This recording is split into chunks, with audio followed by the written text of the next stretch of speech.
"You're too old to fly with us to Hawaii. Just look after the house," said my daughter, dismissing me as if I were useless. They flew off on a paradise vacation with my in-laws, who were even older than me, while I stayed behind in the house they considered their inheritance. When they returned, the house was gone, and so was I. They called me 43 times. Before we continue, please subscribe to the channel and let us know where you're listening in the comments. Brochures about Hawaii lay on my coffee table like colorful promises. My daughter Lauren opened them wide, her manicured fingers tracing the golden beaches, and her husband Bradley leaned over her shoulder, nodding in approval. Bradley's parents, Walter and Margaret Mitchell, were sitting comfortably on my couch, already discussing the departure time and hotel amenities, as if this vacation was theirs by birthright. "The Maui resort looks perfect," Lauren announced, her voice bubbling with excitement. "4 bedrooms, ocean view, private beach access." I reached for one of the brochures. "That sounds wonderful. When do we—" "Dad!" Lauren's hand intercepted mine, gently but firmly pushing the glossy paper away. "You're too old for such adventures." The words hit like ice water. I blinked, certain I'd misheard. "Better stay home and watch the house," she continued, her tone casual, matter-of-fact. "We're flying with Bradley's mom and dad. It's their dream trip, you know?" Walter chuckled from the couch. "Been saving for this for years. Can't wait to see those sunsets." "The kids will love the snorkeling," Margaret added, already claiming experiences that hadn't happened yet. I stared at them. Walter was 64, 2 years older than me. Margaret, 61. Yet somehow I was too old, while they were perfect traveling companions. "I've never been to Hawaii," I said quietly. Bradley shrugged. "Maybe next time, Pops. This trip's kind of a family thing." Family, the word twisted in my chest. I watched them continue planning, around me, over me, through me. Lauren pulled out her phone, showing Margaret photos of restaurants they'd researched. Bradley grabbed another brochure, pointing out activities. They moved with the easy confidence of people who'd already decided everything without consulting the man whose house they lived in, whose generosity had sheltered them for 5 years. "The flight leaves Thursday morning," Lauren said, not looking at me. "We'll be gone 10 days. You'll have the whole place to yourself. Think of it as a little vacation, too." "A vacation from what? From providing free housing? From cooking dinners they barely acknowledged? From listening to Bradley's complaints about his credit score while he used my electricity to charge his gaming devices?" I stood slowly. My knees protested, a reminder of my 62 years that Lauren seemed so concerned about. I should probably get some things in order then, for house-sitting. "You're the best, Dad." Lauren finally looked up, beaming at me with that smile that once melted my heart when she was 7 and asking for bedtime stories. Now it felt calculated, practiced. "Don't worry about anything. Just relax and enjoy the quiet." Walter raised his coffee mug in a mock toast. "To family vacations!" They all laughed. Even Margaret, who'd met me exactly 4 times, felt comfortable enough to laugh at my exclusion in my own living room. I walked toward the hallway, their voices following me, animated discussions of sunset dinners and helicopter tours, adventures I'd apparently aged out of overnight. The hardwood floor creaked under my feet, the same sound it had made when Sarah and I danced in this very spot on our 30th anniversary. Sarah would have fought for me. She would have insisted I come, would have made it clear that family meant all of us, or none of us. But Sarah was 5 years gone, and I was learning that the daughter we'd raised together saw me very differently than I'd imagined. Behind me, Lauren's voice carried clearly, "Mom would have understood. She always said Dad needed looking after as he got older." I paused at the bedroom doorway. Sarah had never said anything like that, not once. But apparently my late wife's imaginary concerns were now justification for my exclusion from family joy. The evening light slanted through my bedroom window, casting long shadows across the hardwood floor, where Sarah's reading chair used to sit.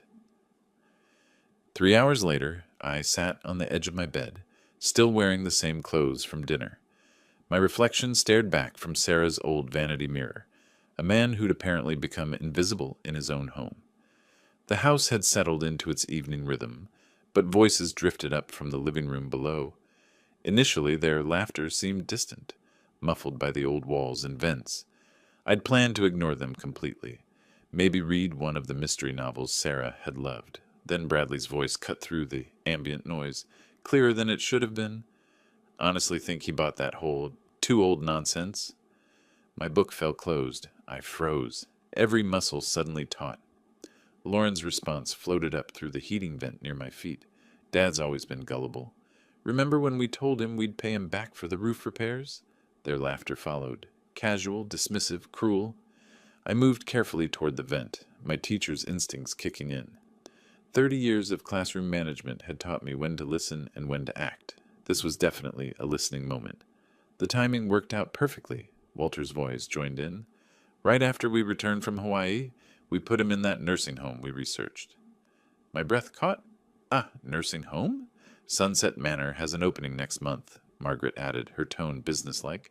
They said they could expedite the paperwork if we paid the deposit up front. How much? Bradley asked.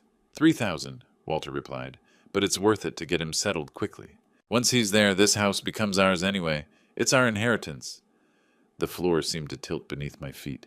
I gripped the windowsill, my knuckles going white against the painted wood. Lauren's voice continued, animated now. I already contacted that real estate agent, Zachary Allen. He thinks we can get at least $800,000, maybe more with the market the way it is. Split 4 ways? Bradley asked. Obviously. Mom, Dad, you've earned your share dealing with his complaints these past few years. Margaret laughed. He has gotten rather demanding, hasn't he? Always asking about our plans, wanting to be included in everything. The entitlement is unreal, Lauren agreed. Like, Dad, you're 62. Except that your active years are behind you. I sank onto the bed, my legs suddenly unreliable. 5 years I'd housed them. 5 years of grocery bills, utility payments, repairs, and maintenance, while Bradley looked for work and Lauren figured out her next career move. They'd eaten my food, used my car, borrowed my tools, and never once offered genuine gratitude. Bradley's voice grew louder, more excited. The best part is, he'll never see it coming. We've got him convinced we're just concerned about his well-being. Dad always was too trusting, Lauren said. Mom used to say. Your mother never said anything about your father being a burden, Walter interrupted, surprising me. That woman adored him.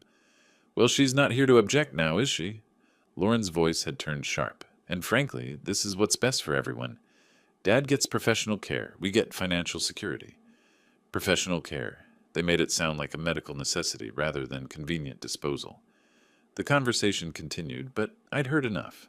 I stood slowly, walked to my dresser, and opened the bottom drawer where I kept Sarah's jewelry box. Inside, beneath her wedding ring, lay the deed to this house. The house I'd bought with my teaching salary, the house where Sarah and I had planned to grow old together. My reflection stared back from the vanity mirror, but something had changed in those few minutes of eavesdropping. The man looking back at me no longer seemed invisible. I closed the jewelry box quietly and returned to sit on the bed's edge, listening to their voices fade as they moved to another part of the house. Sleep became impossible. Every time I closed my eyes, Bradley's desperate voice from 5 years ago echoed in my memory, competing with tonight's casual cruelty. February 2020. The call had come at 11:30 on a Tuesday night. I remembered the exact time because I'd been grading algebra tests, red pen in hand, when my phone buzzed. David? Bradley's voice had been raw, broken. I need help. I've lost everything. The story had tumbled out between sobs. Online poker sites, cryptocurrency investments that promised guaranteed returns, sports betting apps that had seemed like easy money. $47,000 in credit card debt, the house in foreclosure. Lauren crying in the background, pregnant with their second child. It was supposed to be Bitcoin, he'd whispered. Everyone said it couldn't fail. I put our savings, the home equity loan, everything into it right before the crash. I'd listened, my teacher's heart breaking for this young man who'd somehow become family. Sarah had been gone only months, and the house felt too empty, too quiet.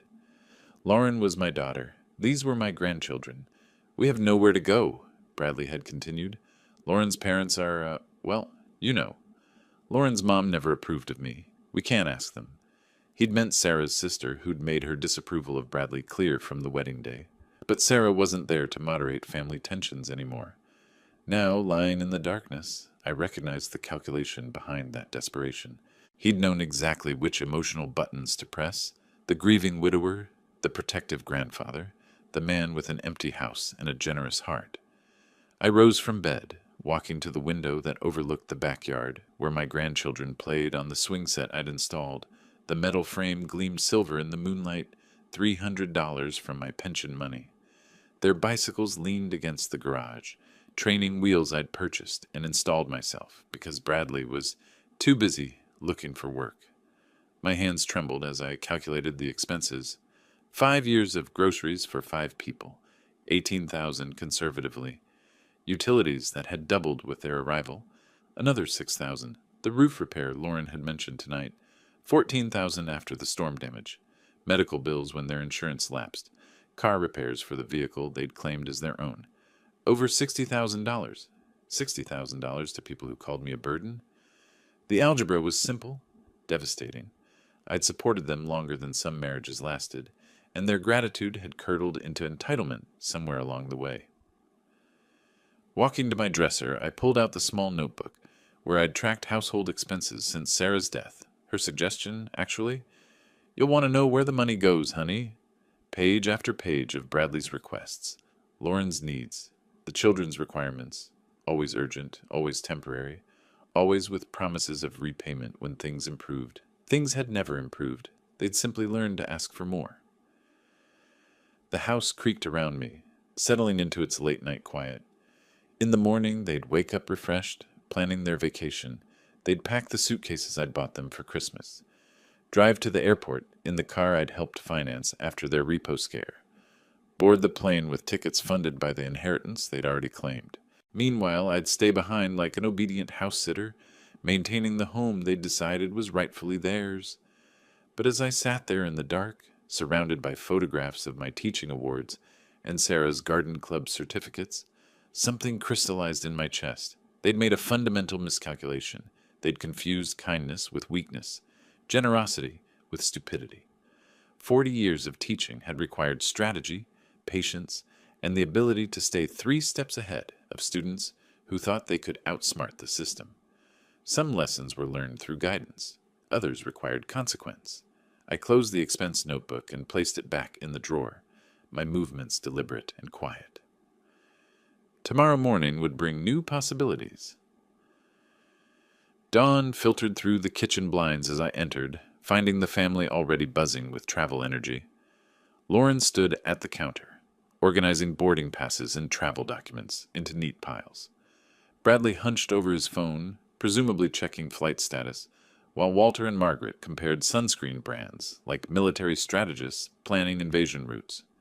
"Morning, Dad," Lauren called cheerfully, not looking up from her paperwork fortress. "Coffee's fresh if you want some." I poured myself a cup, studying their animated faces with fresh perspective. Yesterday, I would have seen excited family members preparing for adventure. Today, I observed co-conspirators celebrating their successful manipulation. "Flight leaves at 10:15, Bradley announced, scrolling through his screen. "We should head out by 8:30 to beat traffic." "Did you remember to pack the camera charger?" Margaret asked Lauren. "Already in the carry-on, plus backup batteries." Their efficiency impressed me, the same organizational skills they'd never applied to finding employment or contributing to household expenses. Apparently, planning luxury vacations required different talents than securing basic income. "Is there anything special you need me to do while house-sitting?" I asked, settling into my usual chair at the breakfast table. Lauren finally glanced up, her expression patronizing. "Just the usual, Dad. Water the plants, check the mail, maybe have Elizabeth from next door look in on you." Elizabeth Thompson, my 70-year-old neighbor, who'd known Sarah and me for 15 years. Lauren suggested she look in on me as if I were an invalid requiring supervision. "I'm perfectly capable of managing alone," I replied mildly. Bradley snorted. "Right, Pops, just don't try fixing anything that breaks. Call a professional." The irony struck me forcefully. Bradley, who'd lost his house to gambling debts, advising me about responsible home maintenance. I sipped my coffee and nodded agreeably. Of course, I wouldn't want to cause problems. My compliance seemed to satisfy them. Walter folded a tourist map of Maui, tucking it into his shirt pocket. 2 weeks of paradise. We've earned this. Earned. Through 5 years of free housing, meals, and financial support they'd never acknowledged, let alone reciprocated. The time will pass quickly, I assured them. I might catch up on some reading, maybe organize a few things around the house. Lauren's eyes brightened. That would be perfect, Dad. You could start with the garage. It's gotten so cluttered. Cluttered with their belongings, naturally. Items they'd stored there when they moved in, then forgotten as my garage became their personal warehouse. Margaret began transferring items from the counter into her purse. Boarding passes, identification, travel insurance documents. The resort confirmed our suite upgrade. Ocean view. Private lanai, concierge service. Sounds wonderful, I managed, calculating the cost of such accommodations. Easily $4,000 for 2 weeks. Money they'd never possessed, but somehow now commanded. Bradley's phone chimed. Uber's 5 minutes out. The announcement triggered sudden movement. Suitcases appeared, last-minute items were grabbed, and general chaos replaced their earlier organization. I stood back, observing their departure preparations with detached interest. Dad, you're sure you're okay staying alone? Lauren asked, though her question sounded more like polite formality than genuine concern. Absolutely. I'll enjoy the quiet. She kissed my cheek, a gesture that once would have warmed my heart. Now it felt calculated. Performance for an audience of relatives who expected daughterly affection. Car doors slammed outside. Bradley loaded luggage while the others gathered final belongings. Within 10 minutes, my house would return to the silence I'd supposedly requested. Take care of yourself, Walter called, wheeling his suitcase toward the door. Drive safely, I replied, meaning it despite everything. The front door closed with decisive finality. Engine sounds faded down the street. Suddenly I stood alone in my kitchen, surrounded by abandoned coffee cups and scattered travel brochures. For the first time in 5 years, the house belonged entirely to me again. I walked to my kitchen window and watched their car disappear around the corner, carrying my ungrateful family toward their stolen paradise.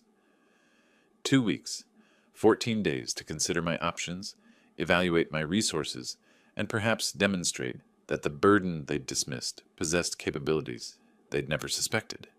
I finished my coffee slowly, methodically planning my next move. Need a ride to the airport? I offered as Bradley struggled with Lauren's oversized suitcase. Actually, yeah, he panted. The Uber just canceled. Traffic backup on I-4. Perfect. One final performance as their helpful chauffeur. The drive to Orlando International took 45 minutes through typical Friday morning congestion. I listened to their excited chatter about snorkeling excursions and sunset dinners, marveling at how easily they discussed luxury activities funded by my lifetime of savings. Remember to take pictures of everything, I told them at passenger drop-off. I'd love to see Hawaii through your eyes. Lauren hugged me briefly. We'll send postcards, Dad. Don't work too hard while we're gone. Bradley grabbed the heaviest luggage. Thanks for the ride, Pops. You're a lifesaver. Lifesaver. The casual irony wasn't lost on me. I waited until their figures disappeared into the terminal, then drove home with growing anticipation. By 11 o'clock, I was dialing the number Lauren had mentioned in her overheard conversation. Allen Realty, Zachary speaking. Mr. Allen, this is David Parker. I need to sell my house as quickly as possible. Brief pause. How quickly are we talking, Mr. Parker?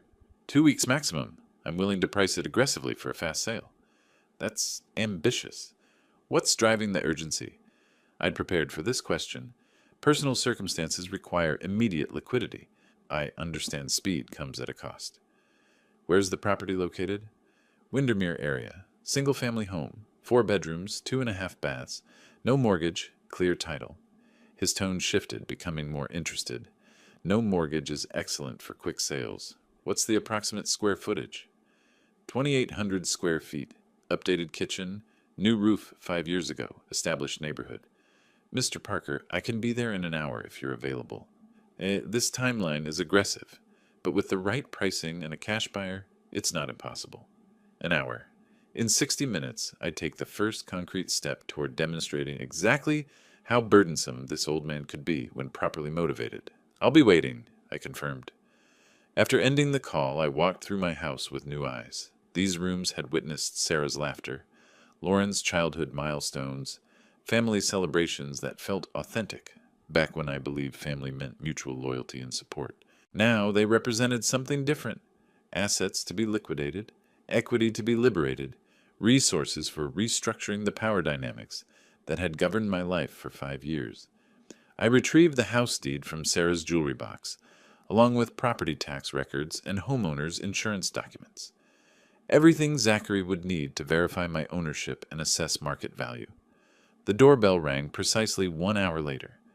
Zachary Allen appeared younger than I'd expected, maybe 45, wearing a navy blazer despite the Florida heat.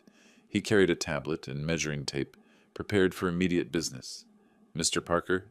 He extended his hand. "I appreciate you calling. Based on our conversation, I think we can work together effectively. Come in. I'll show you everything." He stepped into my foyer, already making mental calculations. Beautiful home. Original hardwood floors. Refinished 5 years ago, Sarah, my late wife, insisted on maintaining original character. Smart woman. Original features add significant value. He pulled out his tablet. "Before we tour, let me explain the process for your timeline. 2 weeks means we need cash buyers, minimal contingencies, and competitive pricing. Are you prepared for those requirements?" I nodded. Speed matters more than maximum profit. "Excellent. Then let's see what we're working with." As Zachary began his professional assessment, measuring rooms and noting architectural details, I felt something shift in my chest. After years of reacting to other people's decisions, I was finally taking control of my circumstances. Lauren had mentioned Zachary's name while planning to sell my house without my knowledge. Now he was here at my invitation, working toward my goals, operating on my timeline. The symmetry felt like justice beginning to balance the scales. 3 hours after Zachary left with his preliminary assessment and promised to start making calls immediately, my phone rang. The display showed an unfamiliar number, but I recognized the area code. Hawaii. "Dad!" Lauren's voice bubbled through the speaker, bright with tropical enthusiasm. "We made it safely. The resort is absolutely incredible." I settled into my kitchen chair, Zachary's business card still visible on the counter beside his folder of property documents. "I'm so glad you arrived safely. How was the flight?" "Long but worth it. Dad, you should see this place. Private beach, infinity pool, spa services, the works. Bradley's already booked us a helicopter tour for tomorrow." "That sounds amazing." I traced the edge of Zachary's card while speaking. "I hope you take lots of pictures." "Oh, we will." The concierge recommended this incredible restaurant for tonight. 5-star dining right on the beach. You'd probably find it too fancy, but we're excited to try it. "Too fancy for me?" "Naturally. I'm sure you'll have a wonderful time." Lauren's tone shifted slightly, becoming more maternal. "How are you managing on your own? You're not trying to cook elaborate meals, are you? Remember what I said about keeping things simple." "I'm taking very good care of everything," I assured her, my eyes moving to the real estate documents scattered across my table. "Actually keeping quite busy." "Good, good. Just don't overexert yourself. We worried about leaving you alone. But Bradley reminded me that you need to learn independence at your age." Independence. The word carried delicious irony given my morning's activities. "Speaking of independence," Lauren continued, "we've been discussing something. We're actually preparing a little surprise for you when we get back. Something that'll be really good for your future." My grip tightened on the phone. "A surprise? I don't want to spoil it, but let's just say we've found a solution to help you transition into your golden years more comfortably. Professional care, social activities with people your own age, that sort of thing." Professional care. The euphemism they'd used while planning my disposal. "How thoughtful of you," I managed, keeping my voice steady. "Actually, that's interesting timing. I'm preparing a surprise for you, too." "Oh?" Lauren laughed. "What kind of surprise could you possibly be planning, Dad?" "Well, if I told you, it wouldn't be a surprise, would it?" I allowed myself a small smile. "Let's just say I've been taking care of some important business while you're away. Really important business that'll change everything for all of us." "Business? Dad, you're retired. What kind of business could you possibly—" She stopped herself, probably realizing how dismissive she sounded. "I mean, that's sweet, but don't wear yourself out with whatever little project you're working on." Little project, if only she knew. "Don't worry about me," I said calmly. "I'm handling everything perfectly." In fact, I think you'll be absolutely amazed by what I've accomplished by the time you return. Well, just be careful, okay? We'll call again in a few days to check on you. I'll be here, I confirmed, though the definition of here might be quite different by then. After hanging up, I sat quietly in my kitchen, surrounded by the afternoon silence and the weight of mutual deception. Lauren was preparing to dispose of me in a nursing home, confident I'd never discover their plan. Meanwhile, I was preparing to dispose of the house they considered their inheritance, confident they'd never expect such decisive action from their supposed burden. Both sides planning surprises, both sides convinced of their strategic advantage. Only one side was actually in control.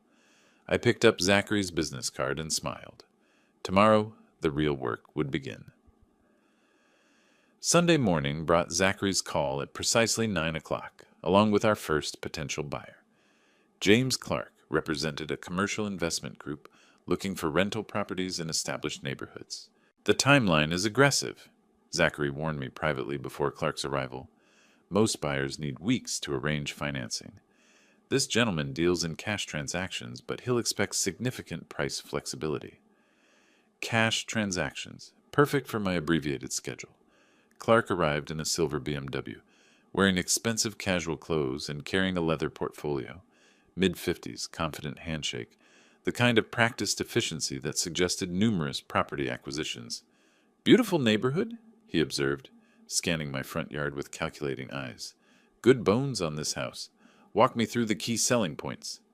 I led him room by room, highlighting the refinished hardwood floors, updated kitchen, and new roof. Each feature I described felt like betraying Sarah's memory, but I pressed forward with professional determination. The master bedroom has excellent natural light, I explained, opening blinds Sarah had chosen 15 years ago. Original crown molding throughout. Clark nodded, making notes on his tablet. What's your motivation for selling? The timeline Zachary mentioned suggests urgency. I'd rehearsed this answer. Personal circumstances require immediate liquidity. I'm prepared to price competitively for a quick close. How competitively? That depends on your timeline capabilities. We completed the tour in 30 minutes. Clark examined everything with investor's detachment, calculating rental potential, renovation costs, long-term value appreciation. His interest seemed genuine, his questions practical rather than emotional. The property has excellent fundamentals, he concluded, shaking my hand in the foyer. Let me run numbers with my partners. You'll hear from me by tomorrow afternoon. After he left, I felt cautiously optimistic. Cash buyer, professional approach, realistic timeline expectations. Perhaps my plan would unfold smoothly after all. Monday afternoon shattered that optimism. I'm sorry, Mr. Parker, Clark said over the phone. After analysis, the numbers don't align with our investment parameters at the current asking price. My stomach dropped. What would align with your parameters? Honestly, about 60,000 less than you're asking. The rental market in that area doesn't support higher acquisition costs. 60,000, nearly equal to everything I'd invested in Lauren's family over 5 years. That's substantial, I managed. I understand. Take time to consider. My offer stands for 48 hours. After hanging up, I sat in my kitchen staring at Zachary's business card. Was I really willing to lose $60,000 for revenge? Was proving my independence worth such financial sacrifice? For a moment, doubt crept in. Lauren was still my daughter. Bradley, despite his flaws, was father to my grandchildren. Maybe I was overreacting to hurt feelings and wounded pride. Then I remembered their laughter during that overheard conversation, the casual cruelty of planning my disposal while living in my house, eating my food, spending my money, the nursing home deposit they'd already arranged, the real estate agent they'd already contacted. They'd made their choice 5 years ago, deciding I was a resource to be exploited rather than family to be cherished. Now they'd face the consequences of that choice. I picked up my phone and dialed Zachary. I accept Clark's offer, I said without preamble. Mr. Parker, are you certain? That's a significant reduction. We might find better. I'm certain. How quickly can we close? With cash and minimal contingencies. 8 days, possibly less. 8 days. Plenty of time before their return. Draw up the papers, I confirmed. As I hung up, something settled in my chest. a calm, cold certainty that felt like justice finally taking shape. They wanted to treat me like a burden? Fine. They'd discover exactly how expensive that burden could be when properly motivated. The house they'd planned to inherit would be gone. The money they'd counted on would disappear into my pocket, along with my willingness to subsidize their comfortable unemployment. Some lessons, I reflected, were worth every penny they cost. Wednesday morning brought unexpected validation. Zachary called with news that made my earlier doubts seem foolish. "Mr. Parker, I have remarkable developments. Clark's investment firm wants to expedite everything. They're offering an additional $10,000 above our agreed price for a guaranteed 7-day close." I set down my coffee cup carefully. "They're offering more money for faster service?" "Exactly. Apparently they have capital deployment deadlines, and your property fits perfectly into their Q2 acquisition targets. They want to close by next Tuesday." Next Tuesday, 5 days before Lauren's return from Hawaii. What's required from my end? Minimal. Since they're waiving inspection contingencies and paying cash, we primarily need signatures and title clearance. Their attorney has already begun paperwork. I walked to my kitchen window, looking out at the backyard where my grandchildren had played on equipment I'd purchased. Soon, other children would play here while their parents paid rent to James Clark's investment company. "Mr. Parker, are you comfortable with the accelerated timeline?" "Comfortable? I was euphoric. Absolutely. What do I need to sign?" "I'll bring documents this afternoon. Clark's attorney wants to review everything tomorrow. Then we'll schedule closing for Monday." After hanging up, I sat in my silent house, surrounded by decades of accumulated memories that would soon belong to strangers. The irony wasn't lost on me. Clark's business urgency perfectly aligned with my revenge timeline. Lauren and her family were likely sitting on some Hawaiian beach at this moment, sipping tropical drinks and discussing their plans for my professional care. They probably felt quite clever about their surprise nursing home arrangement, confident that I'd never suspect their scheme. If only they knew that their supposed burden had outmaneuvered them completely. The phone rang again. Unknown number, Hawaii area code. "Dad," Bradley's voice this time, probably calling while Lauren was at the spa. "How are you holding up?" "Wonderfully well," I replied truthfully, taking care of business just as I promised. "Good to hear. Not getting into any trouble, I hope?" He laughed at his own joke. "Nothing I can't handle," I assured him. "How's Paradise treating you?" "Can't complain. Helicopter tour yesterday was incredible. Lauren's getting a massage right now. She said to tell you hi." "Tell her I said hello. I hope you're both enjoying every moment." "We are. Kids are loving the beach. Margaret and Walter are talking about extending the trip if we can change flights." "Extending the trip. Even better for my timeline." "That sounds wonderful. Don't worry about rushing back on my account." "You sure? We don't want to leave you alone too long." "I'm perfectly fine. Really, I'm handling everything better than you might expect." After Bradley hung up, I smiled at the beautiful symmetry. They were so confident in their plans, so certain I'd remain their compliant victim, that they were actually considering giving me more time to complete my counter-strategy. By the time they returned to Florida, whether in 10 days or 14, they'd discover that their inheritance had evaporated, and their house-sitter had evolved into something far more formidable than the burden they'd dismissed. I picked up Zachary's business card and traced its edges with my finger. Monday couldn't come fast enough. Thursday morning, I began the most satisfying project of my retirement, evicting my ungrateful family from the house they'd claimed as their inheritance. Working methodically, I started with Lauren's bedroom. 5 years of accumulated belongings filled every surface. Expensive clothes purchased with my grocery money, jewelry I'd given her for birthdays, photographs of vacations I'd funded but been excluded from. Each item went carefully into labeled boxes.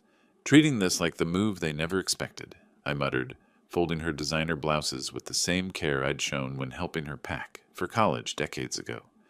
Bradley's possessions told their own story of failure and entitlement. Gaming equipment worth thousands, cryptocurrency guides and gambling books, tools he'd borrowed and never returned. I packed everything systematically, including the laptop where he'd probably lost our family's financial security.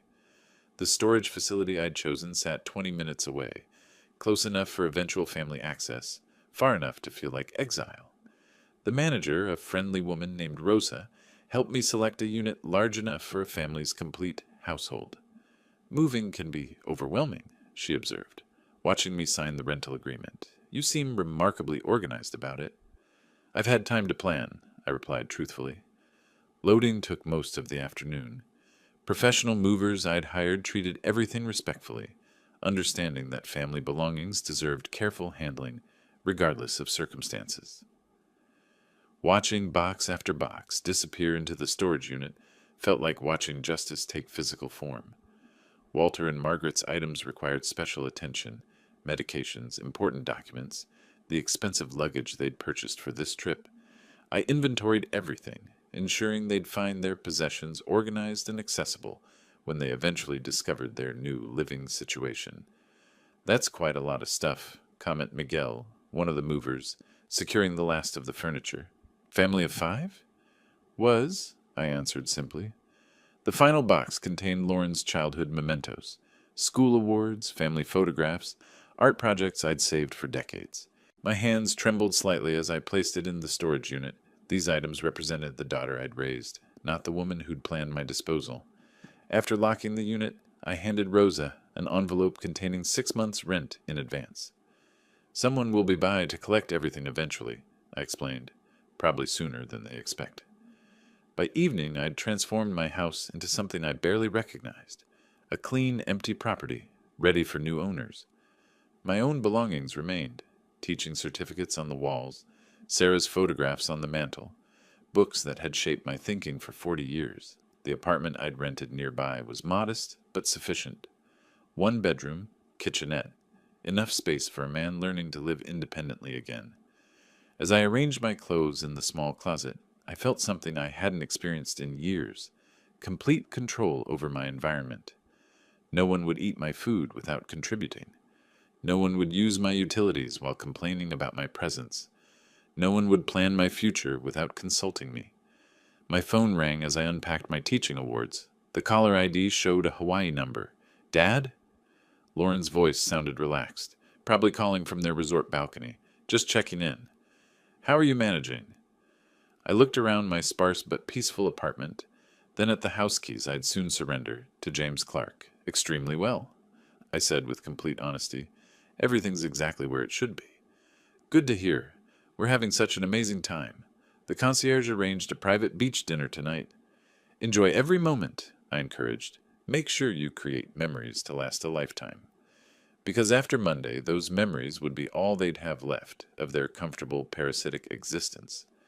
After ending the call, I sat in my new kitchen, drinking coffee and contemplating the elegant justice of the situation. They'd wanted me gone from their lives. Now they'd discover what absence actually meant. Some lessons required complete immersion to be properly understood. Monday morning arrived with the weight of inevitability. I sat in Linda Martinez's notary office, surrounded by the documents that would legally cement my revenge. Across from me, James Clark reviewed the final paperwork with the efficiency of someone accustomed to property acquisitions. Everything appears in order, Linda announced, arranging the deed transfer documents in precise rows. Mr. Parker, I'll need to verify your identification one more time. I handed over my driver's license, watching her compare the photograph to my face. 62 years old, retired mathematics teacher, about to complete the most calculated decision of my life. Mr. Clark, your company's certified funds have been verified, she continued. We can proceed with the closing. Zachary sat nearby, tablet in hand, looking satisfied with his successful navigation of an impossible timeline. In 7 days, he'd managed what typically took weeks, a testament to the power of cash transactions and motivated sellers. The deed transfer is our first document, Linda explained, sliding papers across the table. This officially transfers ownership of 847 Maple Street from David Parker to Pinnacle Investment Holdings. 847 Maple Street, the address where Sarah and I had planned to grow old together, where Lauren had taken her first steps, where 3 generations of memories lived in every room. Now it belonged to strangers who'd convert it into rental income. I signed my name with steady hands. Property disclosure statements next, Linda continued. These confirmed the condition of the house and any known issues. Known issues. Did emotional betrayal count as a structural problem? Did years of ingratitude affect the foundation's stability? I initialed each page methodically. Financial settlement sheet, James said, sliding another document forward. Final purchase price minus closing costs and agent commissions. The numbers told their own story. Purchase price reduced by $60,000 to ensure quick sale. Agent fees, legal costs, title insurance. The final amount still represented more money than I'd seen in one place since Sarah's life insurance payout 5 years ago. Money that would fund my independence while Lauren's family discovered what homelessness felt like. Your signature here makes the sale legally binding, Linda noted, pointing to the final line. I paused for a moment, pen hovering above the paper. Once signed, there would be no reversal. Lauren and Bradley would return from Hawaii to find their assumed inheritance had vanished into corporate ownership. Their comfortable, parasitic lifestyle would end permanently. The pen touched paper. My signature flowed across the line in the same careful script I'd used to grade papers for 40 years. Congratulations, James said, extending his hand. Pinnacle Investment is pleased to add this property to our portfolio. We shook hands, the retired teacher and the investment executive, completing a transaction that would devastate 4 people currently sipping tropical drinks in paradise. Commission payment, Zachary noted, accepting his check from James. Thank you both for making this possible. Linda gathered the signed documents, applying her notarial seal to each page. This concludes the closing. Mr. Parker, you have 30 minutes to collect any remaining personal items, then possession transfers to Pinnacle Investment. 30 minutes to say goodbye to the house where I'd been happy, where I'd been exploited, where I'd finally discovered the difference between family and parasites. I drove to 847 Maple Street one final time, using the keys I'd surrender in 20 minutes. Walking through empty rooms, I felt something I hadn't experienced since Sarah's death. Complete closure. The living room where Lauren had announced my exclusion from their Hawaii trip. The kitchen where I'd overheard their nursing home plans. The bedroom where I'd processed their betrayal and chosen justice over victimhood. Each room now belonged to James Clark's company, who'd rent them to tenants who'd actually pay for the privilege of living there. I collected Sarah's photo from the mantel and my teaching certificates from the walls. Everything else, furniture, appliances, fixtures, belonged to the new owners per our agreement. Standing in the foyer, where I'd welcomed Lauren's family 5 years ago, I felt the weight of transformation. The generous widower who'd offered sanctuary had evolved into something far more strategic. The burden they'd planned to dispose of had disposed of them instead. My phone buzzed with a text from an unknown Hawaii number. Dad, having amazing time. Bradley proposed we extend trip another week. Hope you don't mind the extra alone time. Love, Lauren. An extra week. They were giving me even more time to savor my victory. I locked the door for the last time and handed the keys to James, who waited in the driveway with Zachary. Property transfer complete, I announced. As I drove away from 847 Maple Street, I caught a glimpse of James in my rearview mirror, already on his phone discussing rental preparations. 4 days until Lauren's family returned to discover they'd been outmaneuvered by the burden they'd underestimated. The countdown to revelation had officially begun. 2 weeks after my family's departure for Hawaii, I sat in a beachfront hotel room in Maui, sipping coffee and waiting for Elizabeth Thompson's call. The irony wasn't lost on me. I was enjoying the Hawaiian vacation they'd denied me, funded by the sale of the house they'd considered their inheritance. My phone rang at precisely 4 o'clock. Florida time. David? Elizabeth's voice trembled with excitement. They're back. I set down my coffee cup, watching palm trees sway outside my window. How did they take the news? Oh, my word. You should have seen Lauren's face when she realized strangers were living in your house. She kept insisting it was some mistake, that they belonged there. I smiled, imagining Lauren's entitled confidence crashing against legal reality. What did the new owners tell them? Very professional about it. Showed them the deed. Explained they'd purchased the property legally. Lauren actually tried to push past them into the house. The mental image of my daughter's desperate attempt to reclaim what was never hers filled me with satisfaction. And Bradley? Furious, started yelling about lawyers and lawsuits until the new owners threatened to call police. Margaret was crying. Walter kept asking where you'd gone. Did you give them the storage facility information? Just like you instructed, handed Lauren the address and told them their belongings were safe. She crumpled the paper in her fist and demanded to know where you were.